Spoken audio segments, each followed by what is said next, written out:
कल हम लोगों ने क्या किया था, इलेक्ट्रोमैग्नेटिक वेव्स करी थी और 7 इलेक्ट्रोमैग्नेटिक के वेव्स के हमने नाम पढ़े थे। ठीक है, कौन कौन से थे? First radio wave, second microwave, third infrared, fourth visible, fifth ultraviolet and sixth X-rays and seven last is gamma rays. First थी रेडियो वेव, लास्ट थी हमारी गामा रेज। आज हम इन सबकी प्रॉपर्टीज पढ़ेंगे और इनके यूजेस पढ़ेंगे। ठीक है, तो फर्स्ट वेव से स्टार्ट करते हैं हम लोग। Heading types of electromagnetic waves and it's uses. First radio waves.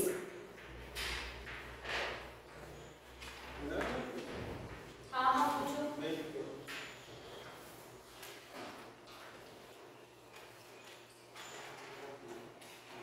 चलो, रेडियो वेव्स का फर्स्ट पॉइंट क्या होगा आप लोगों का? क्या होती है? लार्जेस्ट वेवलेंथ और you can say longest wavelength होती है इनकी। क्या होती है? Longest wavelength. सारी इलेक्ट्रोमैग्नेटिक वेव्स में से सबसे बड़ी वेवलेंथ किसकी होती है? रेडियो वेव्स की होती है। ठीक है, इनको किस में मेजर किया जाता है? किलोमीटर्स में और सेंटीमीटर्स में। लिखो, measured in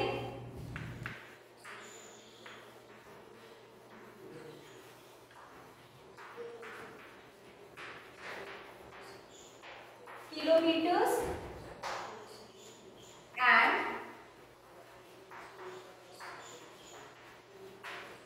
meters।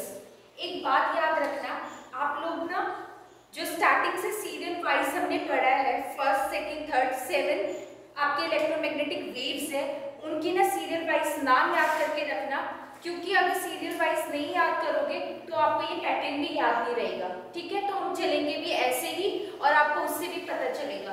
Radio waves की आपकी क्या थी? सबसे बड़ी वेवलेंथ थी और सबसे कम वेवलेंथ किसकी थी? गामा रेज की थी। ठीक है, सबसे लॉन्गेस्ट वेवलेंथ किसकी थी?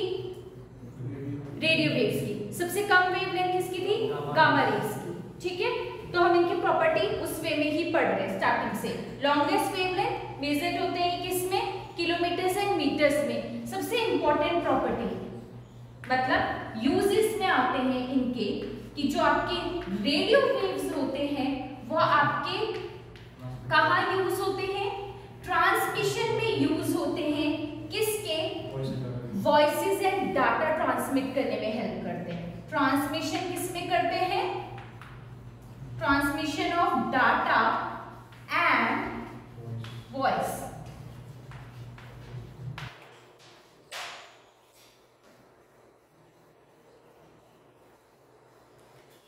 लिखो, रेडियो वेव्स, ये 3 पॉइंट लिखने के बाद यूजेस में लिखोगे। Radio waves are used by numerous devices. Radio waves are used by numerous devices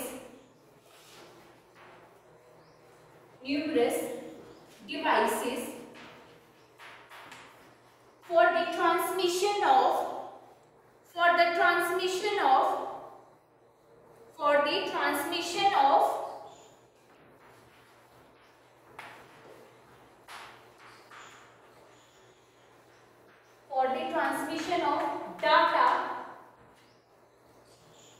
data and voice signals such as satellites में यूज होते हैं, रडार में यूज होते हैं, आपके ब्लूटूथ में यूज होते हैं। ये सारी रेडियो वेव्स याद रखना। रेडियो वेव्स आपकी किस में हेल्प करते हैं? For the transmission of data and voice signals. तो वॉइस सिग्नल्स आपके ब्लूटूथ हो गए, सैटेलाइट्स और आपके ब्लूटूथ, इन सब में इनका काम होता है रेडियो वेव्स का। फ्रीक्वेंसी ऊपर लिखा हुआ यूजर्स लिखने हैं एक तो सीधा लॉन्गेस्ट वेवलेंथ एक तो सीधा मेजर्ड ये प्रॉपर्टी है इनकी लॉन्गेस्ट वेवलेंथ मेजर्ड होते हैं किलोमीटर्स एंड मीटर्स में। फिर उसके बाद मैंने इसकी यूजेस बताई हैं कि ये ट्रांसमिशन करते हैं वॉइस सिग्नल्स एंड डाटा में, ठीक है। प्रॉपर्टीज दो ही लिखनी है। Next microwave.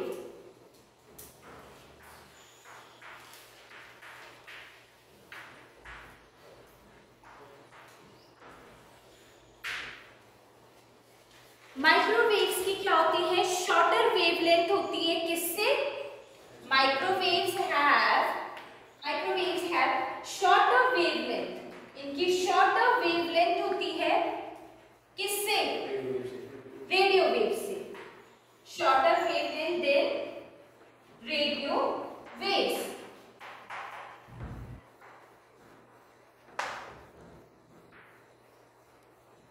नेक्स्ट पॉइंट लिखो, इनकी जो वेवलेंथ होती है किसमें मेजर की जाती है? सेंटीमीटर्स में। वेवलेंथ मेजर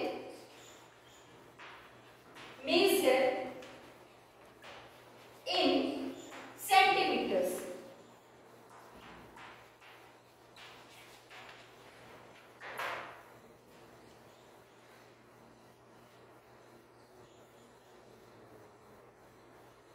जो आपके माइक्रोवेव ओवन्स होते हैं ना, माइक्रोवेव ओवन्स देखे होते हैं, वो ये वेव्स यूज करते हैं, ठीक है। माइक्रोवेव ओवन जो हम अपने घर पे बेक करने में हेल्प करते हैं, फूड को कुक करने में हेल्प करते हैं, उसमें हम कौन सी वेव यूज करते हैं? Microwave.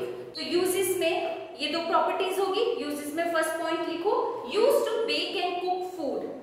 Use to bake and cook food.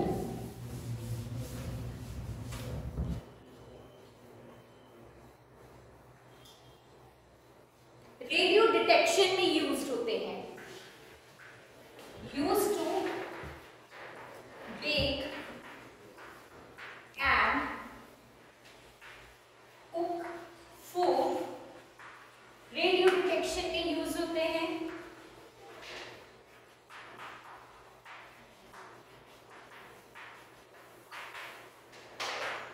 Radio detection में। नेक्स्ट, सेलुलर नेटवर्क्स में यूज होते हैं। किसमें यूज होते हैं? अभी बताती हूँ। सेलुलर नेटवर्क्स पहले लिख लो, फिर तीनों पॉइंट एक्सप्लेन करती हूँ।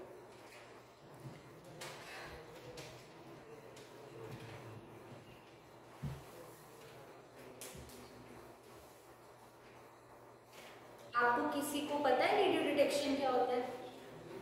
वो चैनल पकड़ने के लिए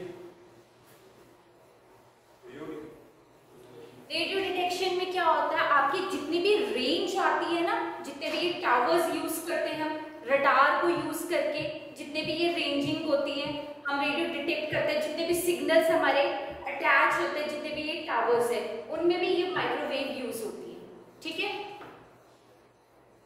तो उनको रडार डिटेक्शन भी कहते हैं, रेडियो डिटेक्शन भी बोलते हैं, और आप रेंजिंग भी बोल सकते हो। क्या होगा? चलो नेक्स्ट, सेलुलर नेटवर्क में यूज होते हैं। कौन से सेलुलर नेटवर्क्स होते हैं? ग्लोबल सिस्टम मोबाइल में यूज होते हैं। किसमें यूज होते हैं? ग्लोबल सिस्टम मोबाइल में यूज होते हैं। लिखो, यूज इन सेलुलर नेटवर्क्स। लिखो, use in cellular networks like global system of mobile. Use in cellular networks of global system of mobile. मैंने इसकी शॉर्ट फॉर्म लिखी है global system of mobiles.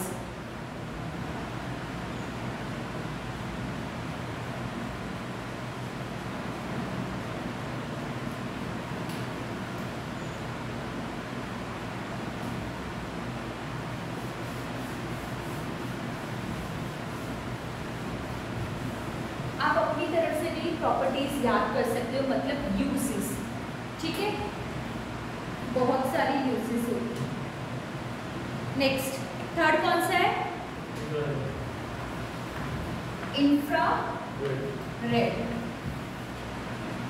Infrared wave. क्या था इसका दूसरा नाम? Thermal radiation. नाम याद रखना, इंफ्रारेड का अनदर नेम क्या होता है? Thermal radiation. ये वेव किसके बीच में आती है? वेव्स कम्स बिटवीन, किस किसके बीच में आती है? माइक्रोवेव एंड विजिबल लाइट के बीच में।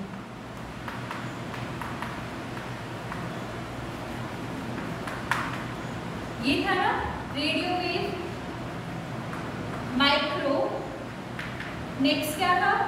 Infra red, visible,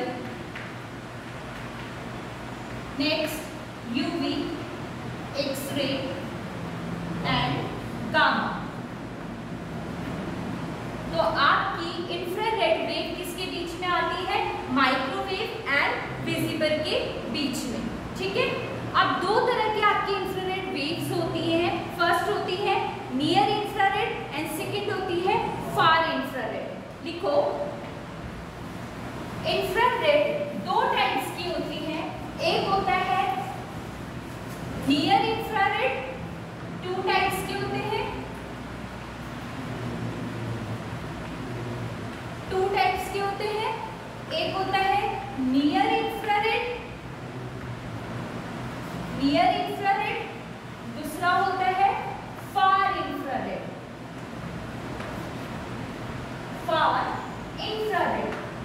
near infrared and far infrared. अभी समझ लो, फिर मैं आपको डिक्टेट कराऊंगी। जो नियर इंफ्रारेड वाले होते हैं वो क्या होंगे? ये नियर इंफ्रारेड वेव्स वो वेव्स होती हैं जो क्लोज टू द, किसके क्लोज होती है? विजिबल लाइट के क्लोज होती है। किसके क्लोज होती है? विजिबल लाइट की। उसे आप क्या बोलते हो? Near infrared. Near infrared waves कौन सी? Waves which are close to the light, visible light. और फार इंफ्रारेड कौन सी वेव्स होती है? Which are far away from the visible light. ये विजिबल लाइट से दूर रहती है, ये विजिबल लाइट के पास रहती है। तभी इनको हमने क्या बोला है? पास वाले को हमने बोला है नियर इंफ्रारेड और दूर वाले को क्या बोला है? Far infrared. ठीक है, इतना समझ आया? चलो लिखो, infrared waves are two types. Infrared waves are of two types, such as infrared waves are of two types, such as near infrared and far infrared. ठीक है? Waves which are closer to the visible light, waves which are closer to the visible light in wavelength. Waves which are closer to the visible light in wavelength are called near infrared waves.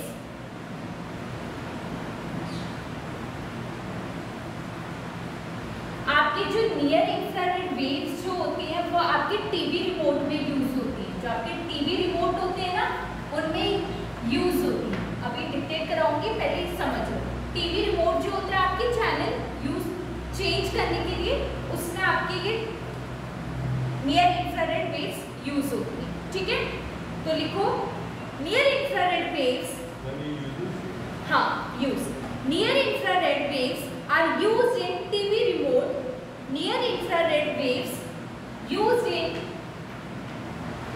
TV remote, used in TV remote to change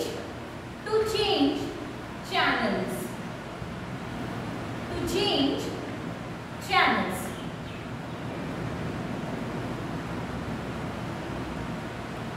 और वो waves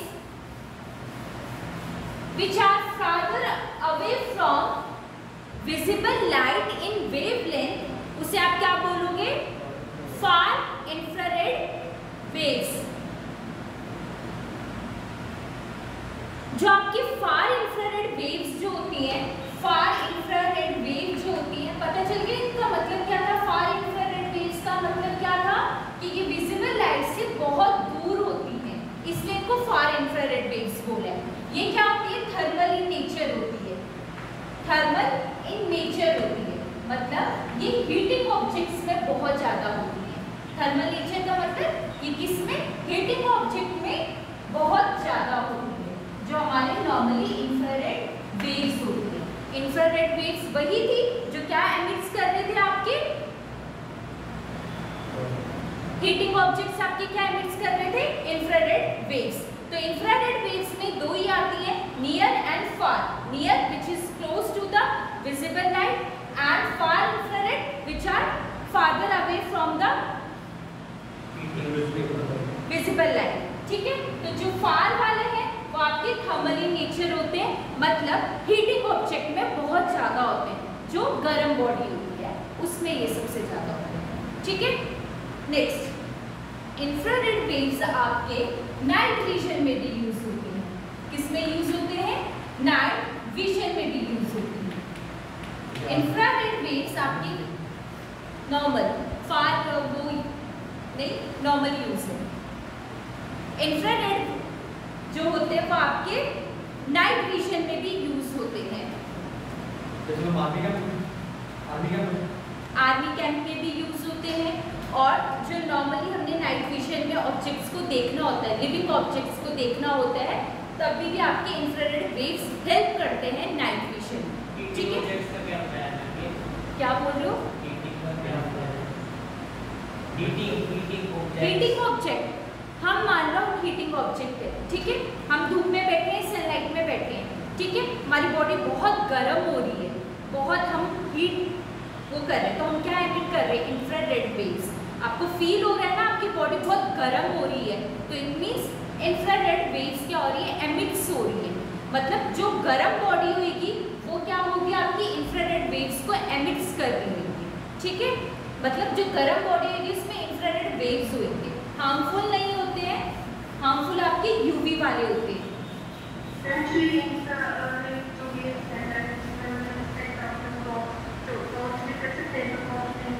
मैंने क्या बोल रही हो?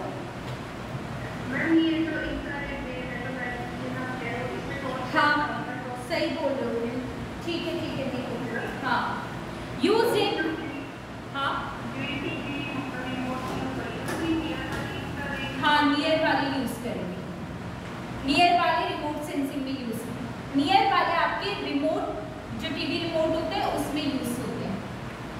Use in, uses लिखा रही हूँ आपको इंफ्रारेड की। Use in remote, use in remote sensing, use in remote sensing, use in remote sensing such as weather applications. अब ये नियर का है दोनों, जो भी आपके रिमोट होते हैं उनमें, वेदर एप्लीकेशन में भी यूज होते हैं, आर्मी फील्ड में भी यूज होते हैं, कोवार्ट ऑपरेशंस में यूज होते हैं।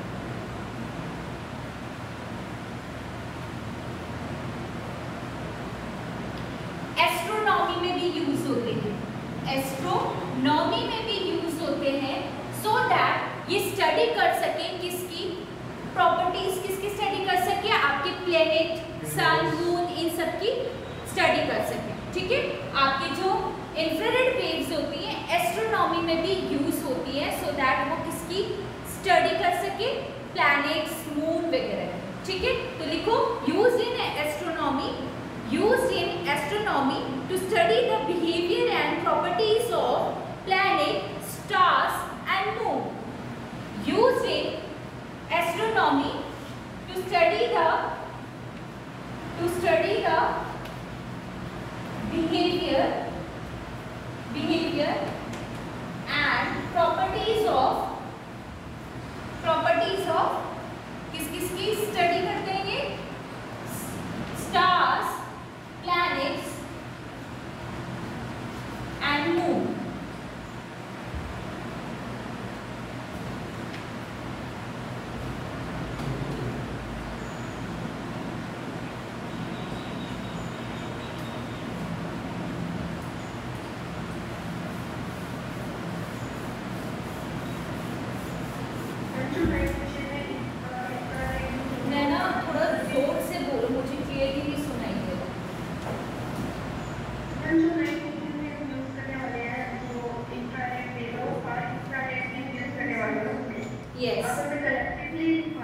हाँ, मैं कलेक्टिवली लिखा रही हूँ, नैनो मैं कलेक्टिवली लिखा रही हूँ, near and infra, sorry near and far infrared waves के लिए। नेक्स्ट अब कौन सा है? विजिबल। कौन था इसका साइंटिस्ट?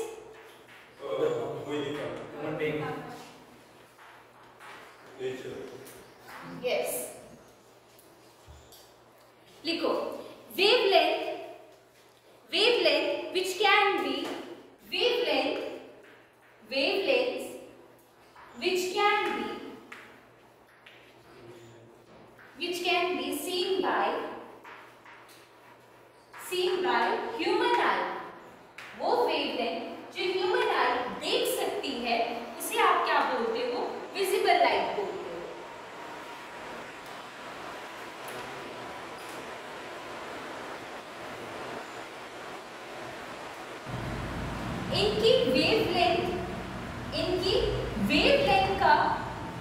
इनकी वेवलेंथ का रेंज जो होता है वो 390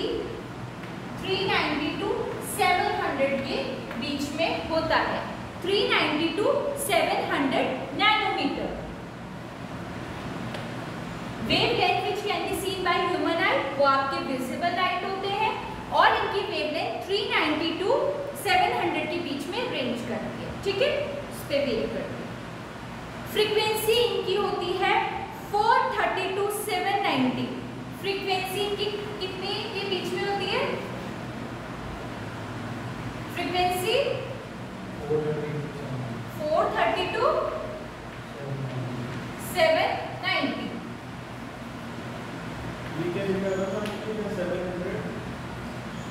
वेवलेंथ 700 नैनोमीटर और फ्रीक्वेंसी 430 टू 700 के बीच में।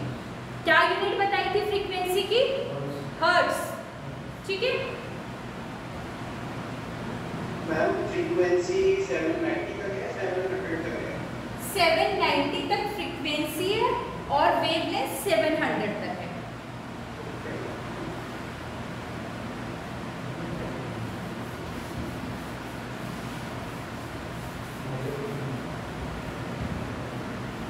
Uses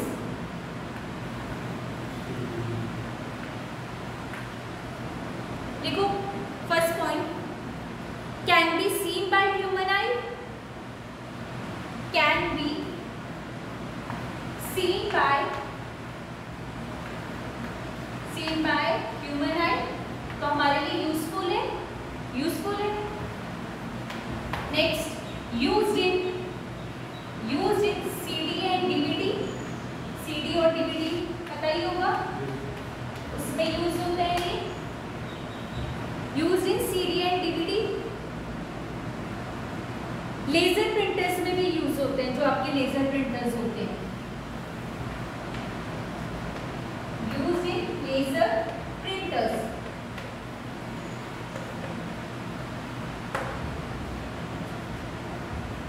और क्या हो सकते हैं use in laser printers? Aircraft weapon में भी यूज होते हैं। Use in aircraft weapon, aiming system जो होते हैं आपके, जो आर्मी वगैरह में यूज करेगा।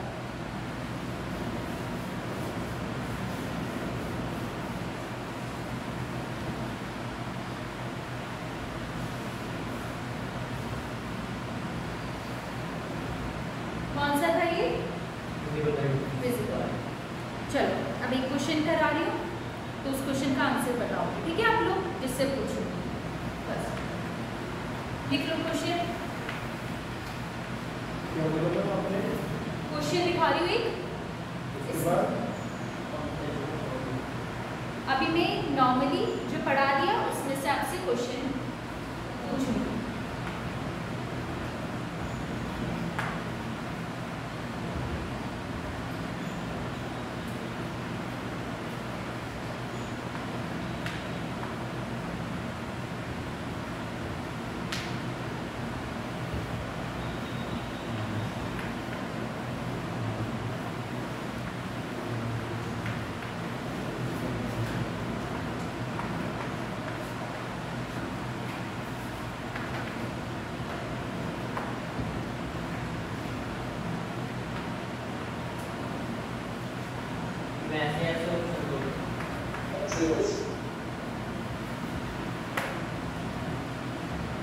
लिखो पहले क्वेश्चन।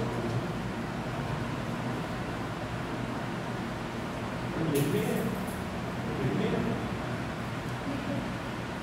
वैसे आप पूछ रहे हो कि सारे देखते हैं जैसा आपको ठीक लगे लिखना है लिख लो, आंसर देना आंसर दो। क्या होगा इसका आंसर? कौन सा आंसर होगा? सी। आपकी प्रीलिम में आया था क्वेश्चन। ये आया था। से एंड सबसे लोवेस्ट एनर्जी किसकी होती है? Radio waves. Radio waves. सबसे लोवेस्ट एनर्जी किसकी होती है? रेडियो वेव्स की।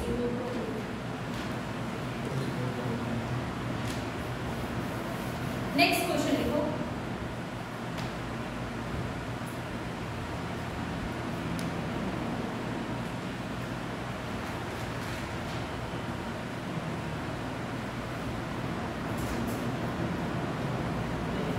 Which one of the following type? Which one of the? एक तो पीछे से विस्पर मत करा करो कोई आंसर, क्योंकि जिसको आता भी नहीं होगा वो भी पीछे का आंसर सुन के वही दिमाग लगाता है। Which one of the following wave used in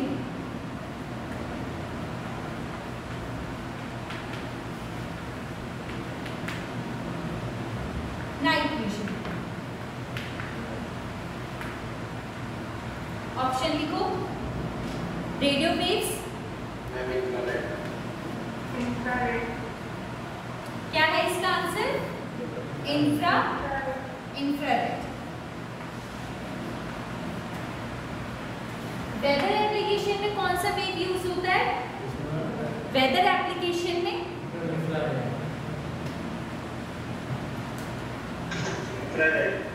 astronomy for the study and properties of planet and moon? तो हमारे लिए होती है।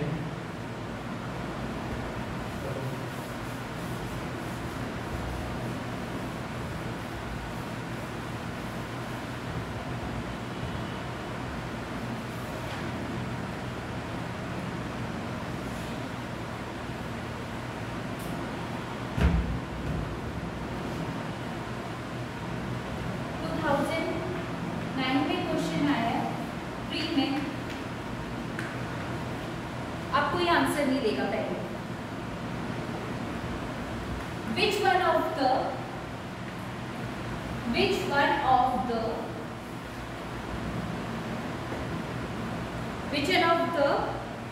following has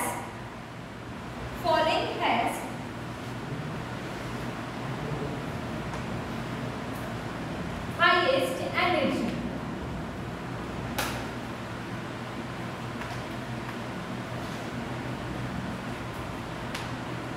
इनमें से किसकी हाईएस्ट एनर्जी है? Blue light,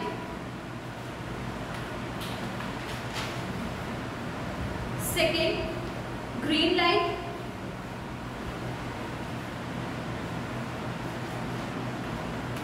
blue light, green light, red light,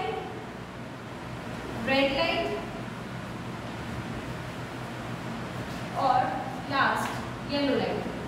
दिमाग लगाओ और बताओ।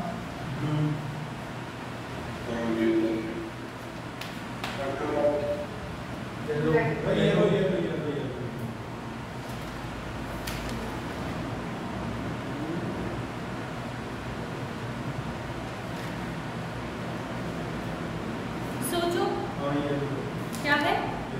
येलो लाइट और yellow. Mahak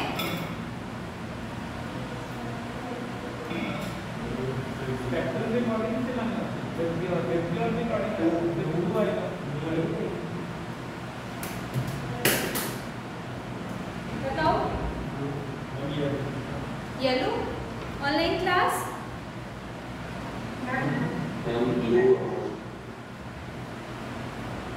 blue. Correct answer is blue light. क्या है इसका answer? Blue light.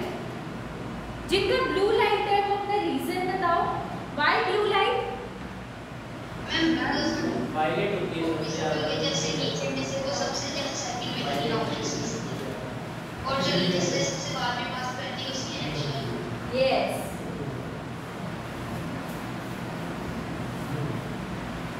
Blue light correct है।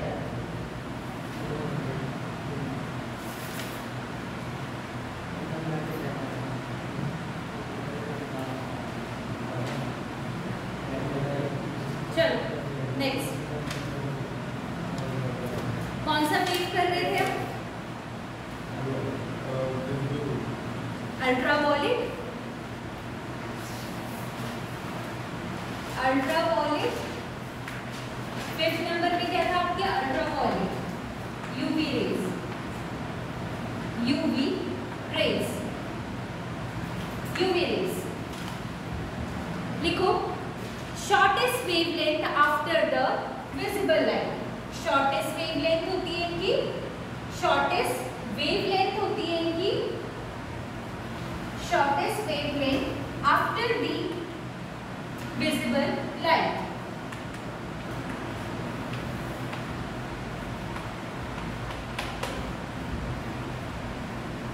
Most dangerous, ultraviolet C, most dangerous कौन सी होती है हमारे लिए? Ultraviolet C. कल बताया था यूवी आपके यूवी ए, बी और सी होते हैं, इनकी कैटेगरी होती है। तो यूवी सी वाले आपके मोस्ट डेंजरस होते हैं और यूवी ए वाले जो होते हैं लीस्ट डेंजरस होते हैं। ठीक है, तो मोस्ट डेंजरस आपके यूवी सी होते हैं। अल्ट्रावॉयलेट रेज से हमें कौन प्रोटेक्ट करता है? कौन प्रोटेक्ट करता है? Ozone layer.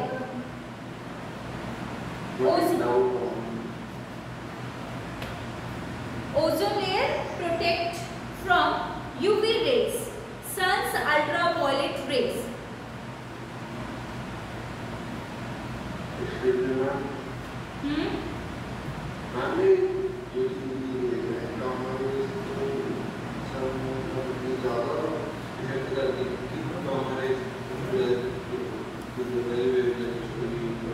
तरह क्लियरली बोलो, मुझे कुछ सुनाई नहीं दे रहा।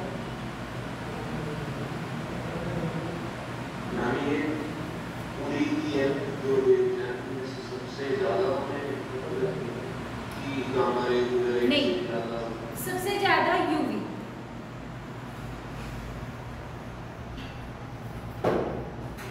सबसे ज्यादा आपके यूवी होते हैं जो आपको इफेक्ट करते हैं।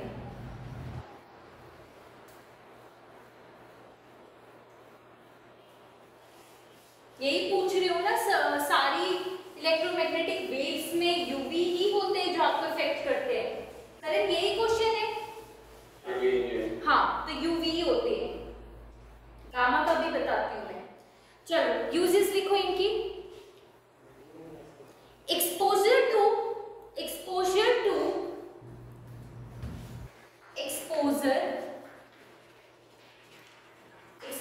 To ultraviolet.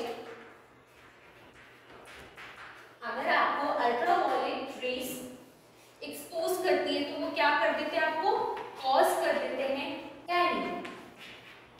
टैनिंग होती है ना आप लोगों को।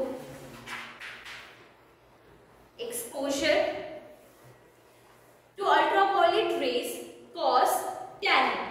तो ये टैनिंग क्या करती है? आपको प्रिवेंट करती है सन बर्न ना हो। ठीक है, टैनिंग क्या करती है? आपको प्रिवेंट करती है सो दैट आपको क्या ना हो।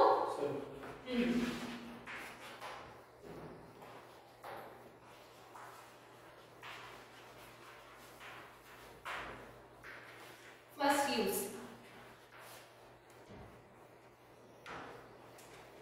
सेकेंड यूज लिखो। फॉरेंसिक्स में यूज होते हैं ये। फॉरेंसिक में यूज होते हैं, फॉरेंसिक लैब में यूज होते हैं आपके। फॉरेंसिक लैब क्राइम जितने भी आपके केसेस होते हैं उनमें यूवी रेस को यूज किया जाता है।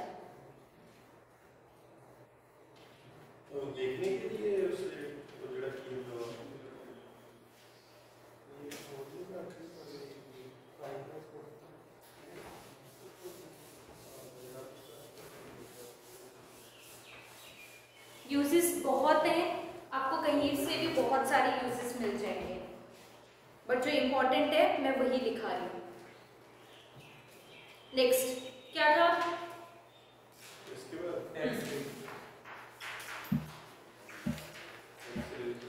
एक्सरेज।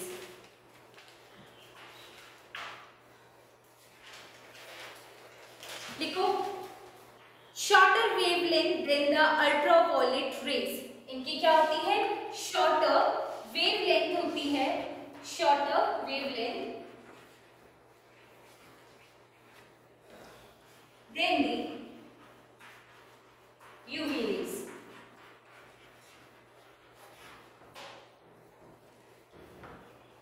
कुछ साइंटिस्ट ने एक्सरेज को पार्टिकल्स मान लिया था, ना कि रेस बोला गया था। तो साइंटिस्ट ये सोचने लग गए थे जो आपके एक्सरेज है वो आपके क्या है? पार्टिकल्स है, ठीक है। बट किसने डिस्कवर किया था एक्सरेज?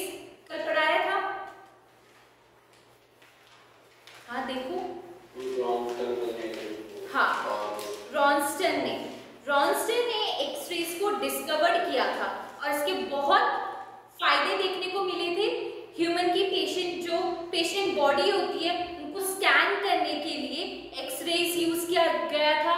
और आपके जब आप एयरपोर्ट में जाते हो आपके लगेज को स्कैन किया जाता है तभी भी एक्सरेज यूज किए जाते हैं। तो इनके बहुत सारे, आपकी बोन क्रैक होगी तो उसमें भी आपके क्या है? एक्सरेज ही यूज करते हैं। तो ये सब उनकी प्रॉपर्टीज के साथ यूजेस है, ठीक है। लगेज यानी तो सारा कुछ ही देख लेते हैं, कोई पर्टिकुलर चीज ही एक फोकस पूरा ही स्कैन होता है। जब कुछ प्रॉब्लम होती है तब वो बचना स्टार्ट होता है। लिखो यूजेस में, use to take the photographs of the patient body. Use to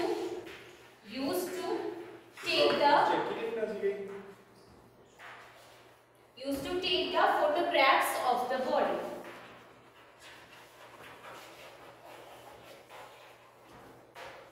Photographs of the body.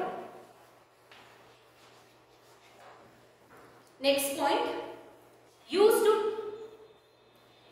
in the treatment to cure patients.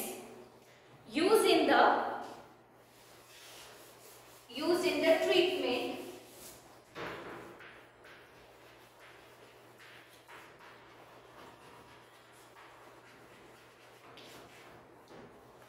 to cure patients.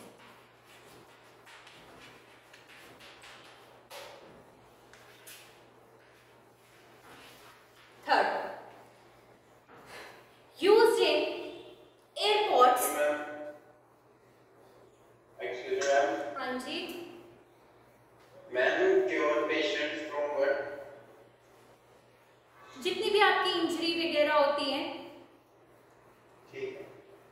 X ray लेके पता लग सकता ही है। जैसे बोन क्रैक होते हैं, कभी एक्सीडेंट होता है, कभी फ्रैक्चर हो गया है, तो आपके एक्सरेज ही यूज होते हैं, ठीक है। लिखो next point, use in airports to scan the luggage of the passenger for security reasons. Used in airports to scan the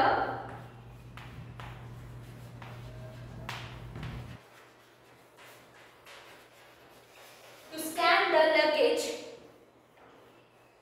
of the passenger for security reasons.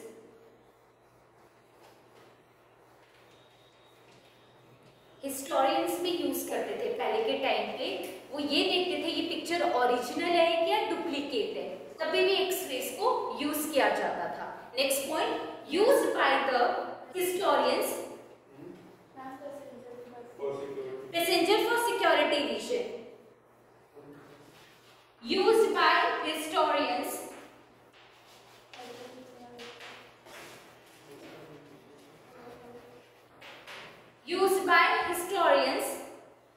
to find out whether the picture is original.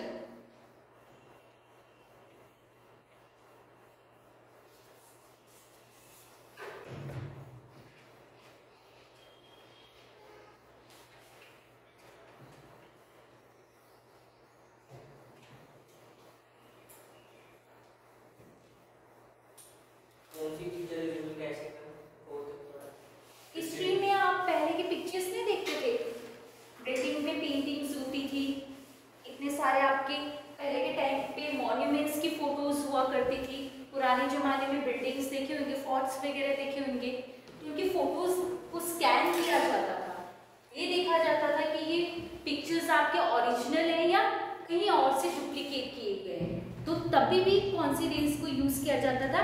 X rays. Next last gamma raise.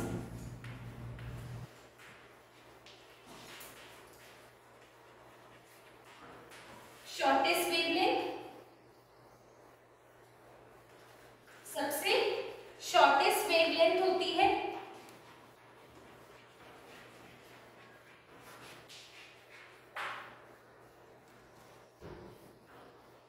But इनकी क्या होती है? Energy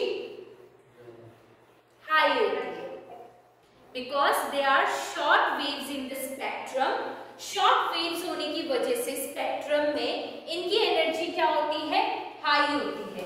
कल मैंने आपको chart दिखाया था, इसमें बताया था आपको कि इनकी क्या होती है? शॉर्ट वेवलेंथ की वजह से इनकी एनर्जी हाई होती है। आपके जो गामा रेज होते हैं वो किस में यूज होते हैं? इन ट्रीटमेंट में यूज होते हैं कैंसर के ट्रीटमेंट में आपके गामा रेज यूज होते हैं, जो आपकी थेरेपीज चल रही है।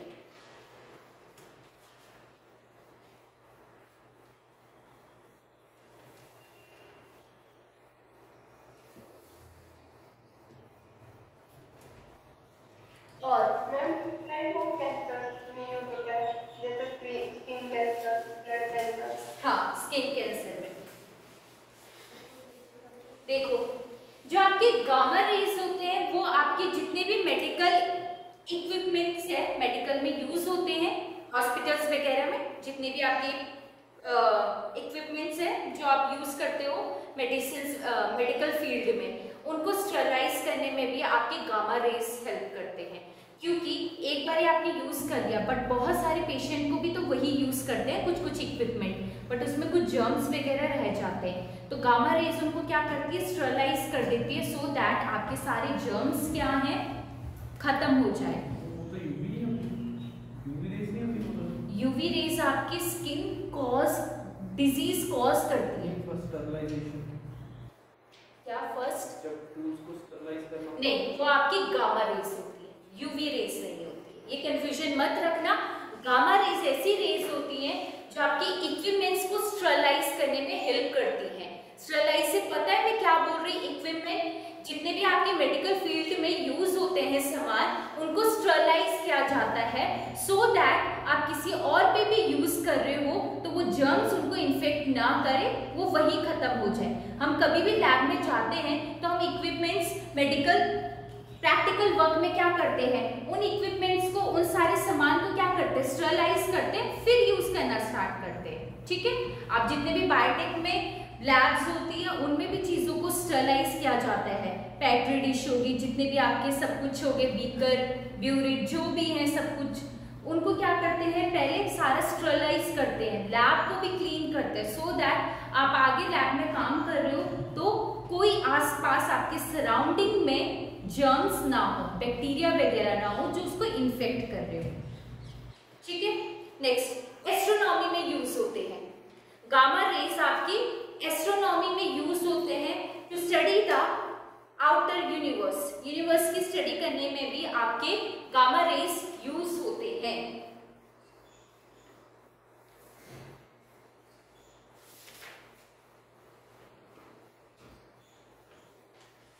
यहाँ पे आपकी सारी इनकी प्रॉपर्टीज और यूजेस कंप्लीट हो गई।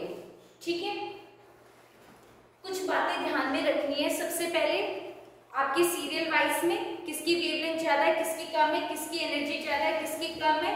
नेक्स्ट इनकी यूजेस और इनके प्रॉपर्टीज। अब मैं कुछ इंपॉर्टेंट पॉइंट्स बताऊंगी, फिर ये चैप्टर कंप्लीट है आपका इलेक्ट्रोमैग्नेटिक वेव्स। देखो कुछ इंपॉर्टेंट पॉइंट है, ऊपर हेडिंग डाल देना है, इंपॉर्टेंट पॉइंट्स। इलेक्ट्रोमैग्नेटिक वेव्स को पहले समझ लो। इलेक्ट्रोमैग्नेटिक वेव्स जो होती हैं उनको कोई मीडियम नहीं चाहिए होता है ट्रैवल करने के लिए। ठीक है, इलेक्ट्रोमैग्नेटिक वेव्स को कोई मटेरियल मीडियम नहीं चाहिए उनको ट्रैवल होने के लिए। वो कहीं पे भी ट्रैवल हो सकते हैं, इवन वो वैक्यूम में भी ट्रैवल हो सकते हैं। ठीक ठीक है, तो electromagnetic waves does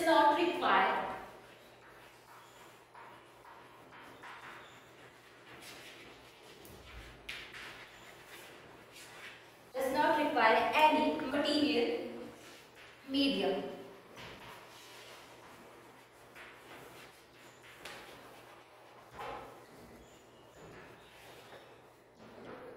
They can travel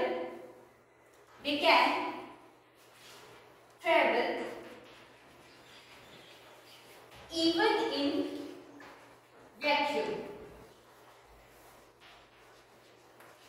हम आगे जब फिजिक्स करेंगे तब आपको पता चलेगा कि मीडियम में कौन कौन ट्रैवल होती है, ठीक है। आगे भी है वेव्स, यही नहीं है, अभी और भी हैं।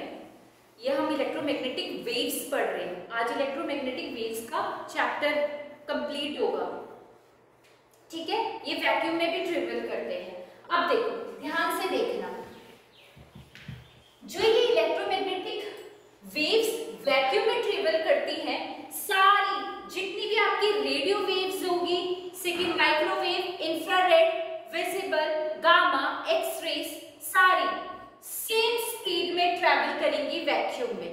किसी का स्पीड डिफरेंट नहीं होगा, सेम स्पीड से ट्रैवल करेंगी, सबका स्पीड सेम आएगा, ठीक है। तो वैक्यूम में आपकी इलेक्ट्रोमैग्नेटिक वेव सेम स्पीड से ट्रैवल करेंगे।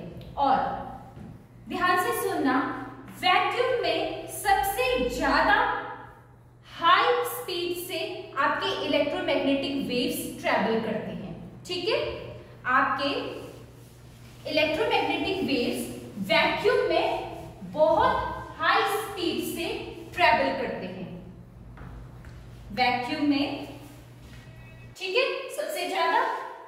फिर उसके बाद आते हैं आपके, थोड़ा सा इनकी स्पीड कम हो जाती है एयर में, फिर उसके बाद लिक्विड में और स्पीड कम हो जाती है, और बहुत कम इनकी सॉलिड में होती है।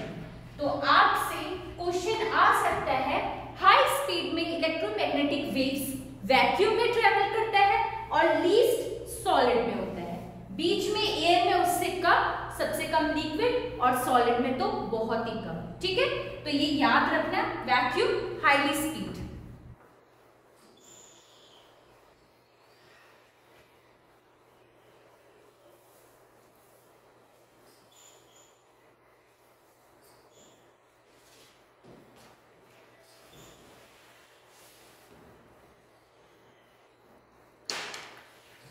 In vacuum,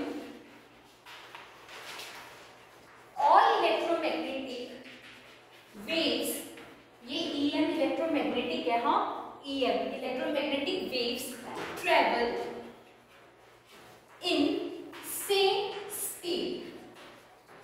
स्पीड में ट्रेवल करेंगे सारी की सारी इलेक्ट्रोमैग्नेटिक वेव्स। और इनकी स्पीड किसके बराबर होती है? इलेक्ट्रोमैग्नेटिक वेव्स की स्पीड किसके बराबर होती है? स्पीड ऑफ लाइट के बराबर होती है। जितनी लाइट की स्पीड होती है उतनी ही सेम आपकी इलेक्ट्रोमैग्नेटिक वेव्स की होती है, ठीक है। जो स्पीड लाइट की होती है, सेम वैक्यूम में इलेक्ट्रोमैग्नेटिक वेव्स उसी स्पीड में ट्रैवल करते हैं। अब आप मुझे बताओ, स्पीड ऑफ लाइट क्या है? क्या होती है स्पीड ऑफ लाइट की वैल्यू? 3 into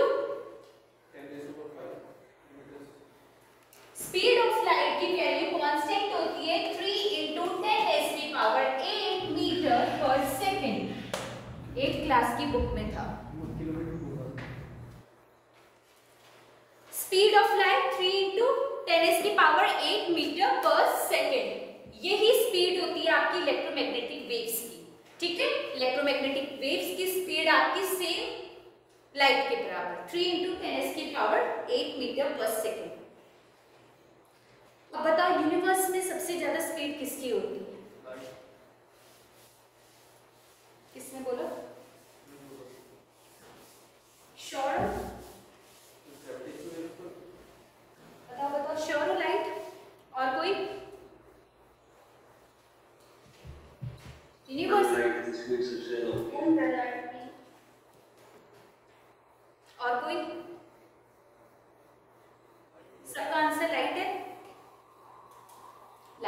लाइट करें। लाइट आपकी ऐसी स्पीड है, इतनी फास्टेस्ट स्पीड है 3 × 10⁸। आप इसको कैलकुलेट करोगे, अगर हम लैक्स में भी कैलकुलेट करें, 1 सेकंड में 3 लाख किलोमीटर स्पीड होती है लाइट की। 1 सेकंड में आप सोचो 3 लाख किलोमीटर कितना होगा, इतनी स्पीड से भागता है लाइट।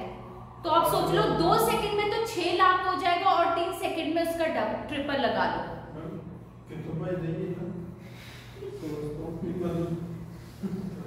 क्या क्वेश्चन पूछ रहे हो करण? कहाँ से ये निकलता है?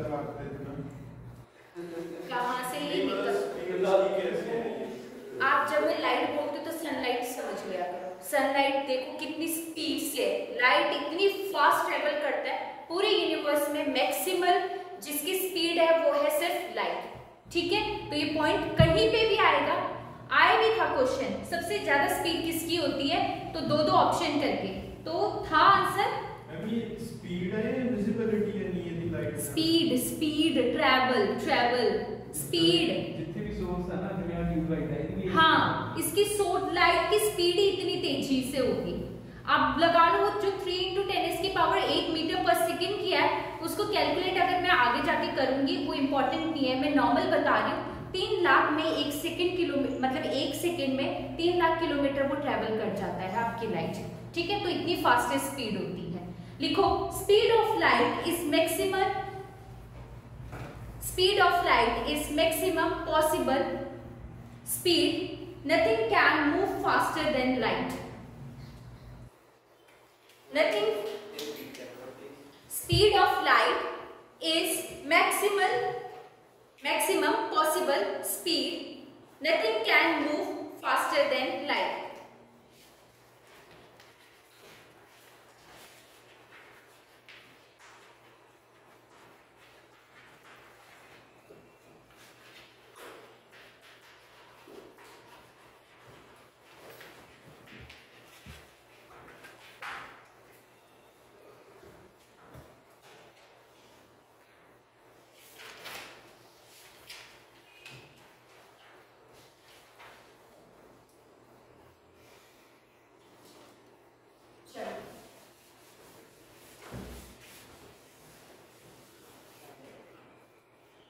वेवलेंथ और फ्रीक्वेंसी का रिलेशन क्या होता है? वेवलेंथ और फ्रीक्वेंसी का क्या रिलेशन होता है? इनवर्स रिलेशन होता है। वेवलेंथ किससे? लैम्डा से डिनोट होता है। Lambda inversely proportional to one by frequency. ये क्या है? आपके वेवलेंथ और फ्रीक्वेंसी का रिलेशन है। लैम्डा वेवलेंथ आपके लैम्डा से डिनोट होते हैं, इनवर्सली प्रोपोर्शनल फ्रीक्वेंसी। जब फ्रीक्वेंसी ज्यादा होगी आपकी, तब आपका वेवलेंथ क्या होगा? कम होगा। जब आपकी फ्रीक्वेंसी ज्यादा होगी, ठीक है, तब आपका वेवलेंथ क्या होगा? कम। और जब इसकी फ्रीक्वेंसी कम होगी तो इसकी वेवलेंथ क्या हो जाएगी? ज्यादा हो जाएगी। तो यही चीज आप उस चार्ट में फॉलो करोगे जो हमने इलेक्ट्रोमैग्नेटिक वेव्स किया था। अब मैंने बोला रेडियो वेव्स की हाईएस्ट वेवलेंथ है, तो आप बताओ फ्रीक्वेंसी क्या होगी उसकी? कम, ठीक है। अब मैंने गामा की बोली कि वेवलेंथ सबसे कम है तो उसकी फ्रीक्वेंसी क्या होगी? सबसे ज्यादा, ठीक है। बस ये रिलेशन था। Next,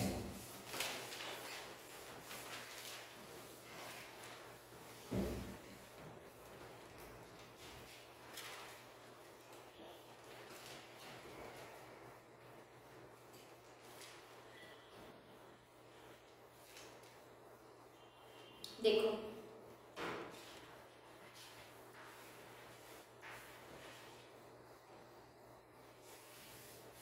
four star, red blue green and yellow, ठीक है। Red blue green yellow 4 stars है। बताओ सबसे ज्यादा मोर हीट वाला कौन सा होगा? मोर हॉट स्टार कौन सा होगा? रेड ब्लू ग्रीन और येलो आपके पास 4 स्टार्स हैं, सबसे मोर हॉट स्टार कौन सा होगा?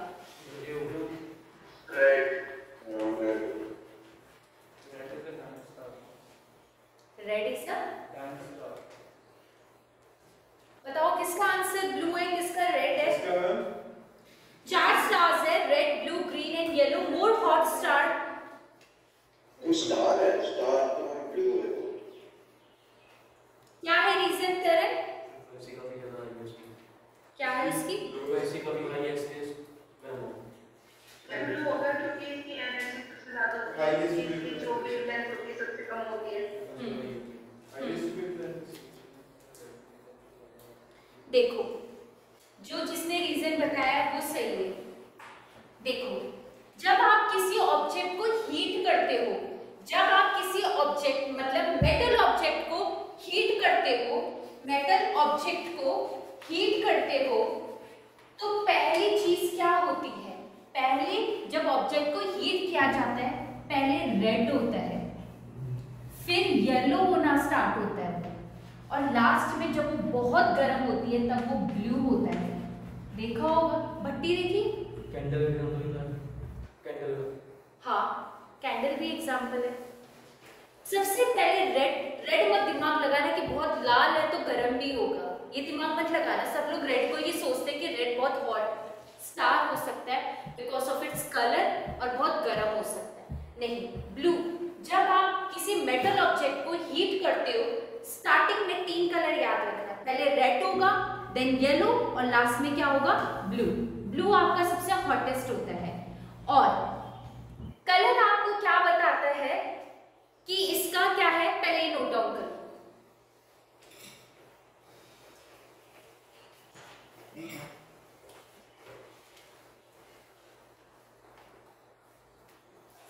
When a metal object is heated,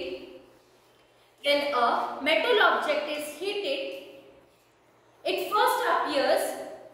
When a metal object is heated, it first appears red, yellow, and blue. Red, yellow, and blue. जो भी स्टार का कलर होगा, जैसे रेड, ब्लू, ग्रीन आपके स्टार के कलर है, वो आपको क्या इंफॉर्मेशन बताता है कि इनका टेम्परेचर कैसा होता है और इनकी एनर्जी कैसी होती है। तो नेक्स्ट पॉइंट लिखो, the colour of the star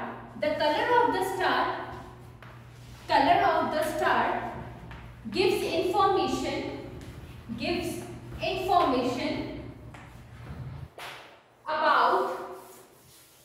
about its temperature and energy.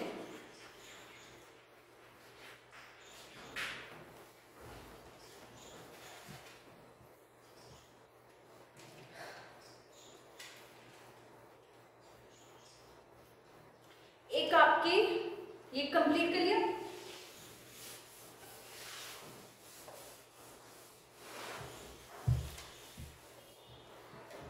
एक आपके थे वेन्स डिस्प्लेसमेंट, इसी से लेना देना था, वेन्स डिस्प्लेसमेंट।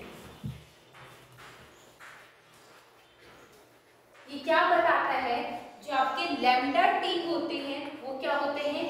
कांस्टेंट होते हैं। क्या होते हैं? लैम्डा टी आपके क्या होते हैं? कांस्टेंट होते हैं। टी क्या होगा यहाँ पे? टी क्या होगा? टेम्परेचर। तो lambda inversely proportional to temperature, ऐसे लिख सकते हैं आप। वेन्स डिस्प्लेसमेंट क्या बोलते हैं? Lambda T is equal to constant. तो मैंने लैम्डा इधर लिख दिया और मैंने इसको सॉल्व करके इनवर्सली 1/t। लैम्डा मतलब wavelength inversely proportional to temperature.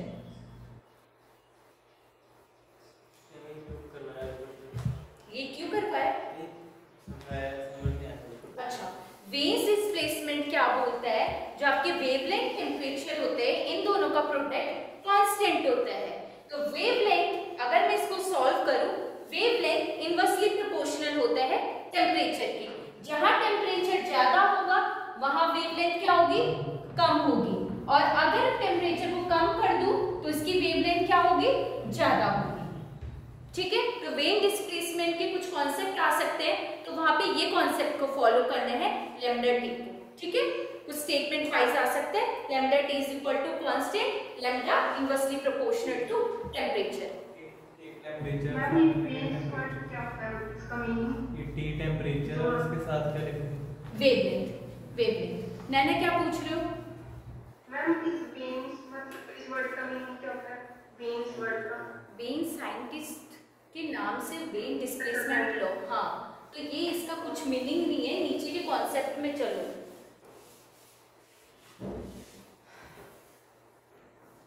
सारे विब्ग्योर लिख लो, मतलब पूरा लिख लो।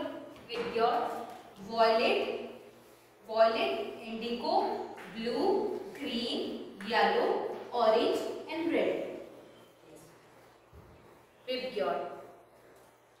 रेड की वेवलेंथ होती है 760 नैनोमीटर. 760 नैनोमीटर. वेरी भी करती है, एग्जैक्ट नहीं होती है, ठीक है, वेरी भी करती है. सबकी वेवलेंथ नहीं लिखा रही हूँ, वेरी करती है 760 नैनोमीटर. और वॉयलेट की होती है 390 नैनोमीटर. और अगर हम इसको एंगस्ट्रॉम में देखें तो इसकी होती है 7600 एंगस्ट्रॉम.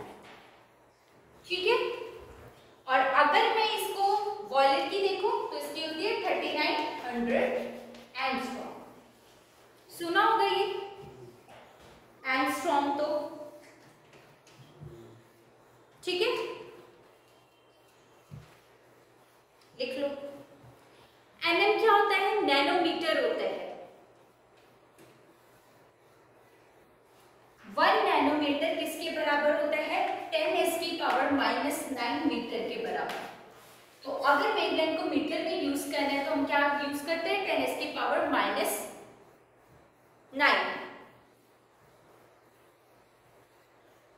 और 1 एंगस्ट्रॉम जो होता है वो 10⁻⁻10 मीटर होता है. याद रखना.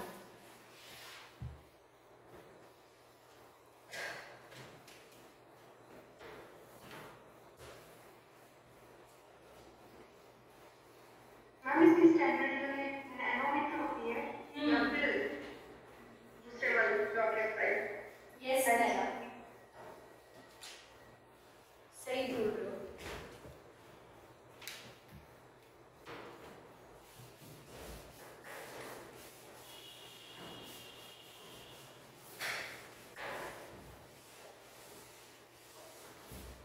कंप्लीट आपका इलेक्ट्रोमैग्नेटिक वेव्स.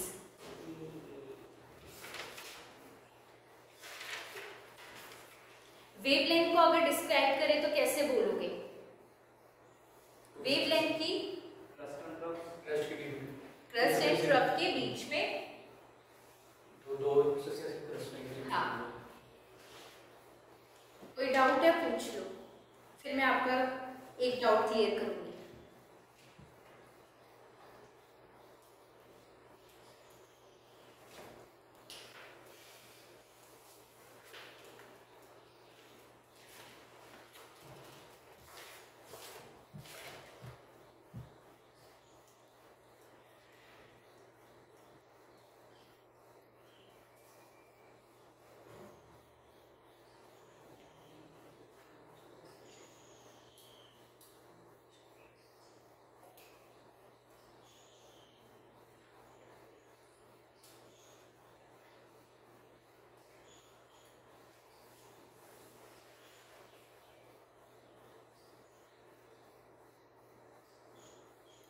एक क्वेश्चन लिखो और इसका आंसर बताओ. ये भी प्री में आया था.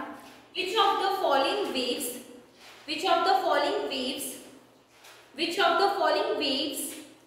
can be used to study the universe outside the Earth atmosphere? Which of the following waves can be used to study the infrared. अरे आंसर तो पूरा देख लो. ऑप्शन 2 है तो तभी तो पहले ही आंसर क्यों दे रहे हो? Which of the following waves can be used to study the universe outside the Earth's atmosphere? हो गया question complete. Which of the following waves used to study the universe outside the Earth's atmosphere? Option है first microwaves, second gamma rays, third sound waves. Microwaves, gamma rays, third sound waves. अब question, select the correct answer using the codes given below. First option है, मतलब option लिखो 1 and 2.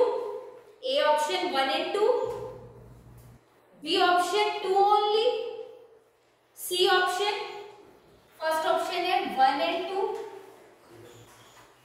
B option है 2 only, C option है 1 2 3 and fourth option है none of these.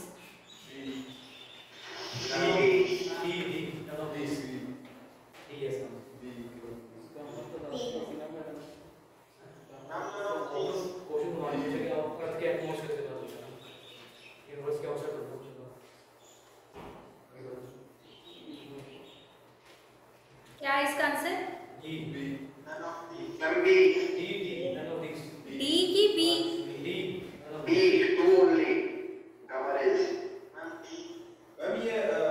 Outer universe बोला है क्या बोला? Outer universe.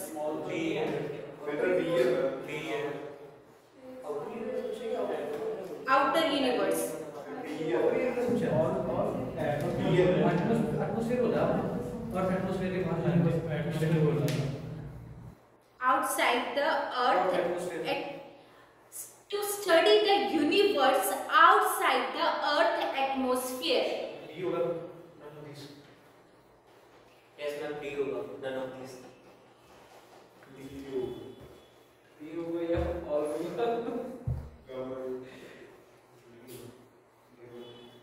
Outer universe और outside the earth atmosphere क्या होता है? एटमॉस्फेयर होगा, अर्थ के एटमॉस्फेयर के बाहर क्या यूनिवर्स होगा? यूनिवर्स के आउटसाइड मतलब कि जो गैलेक्सी वगैरह होगा काफी ज्यादा वो भी डी होगा। डी होगा इसका मतलब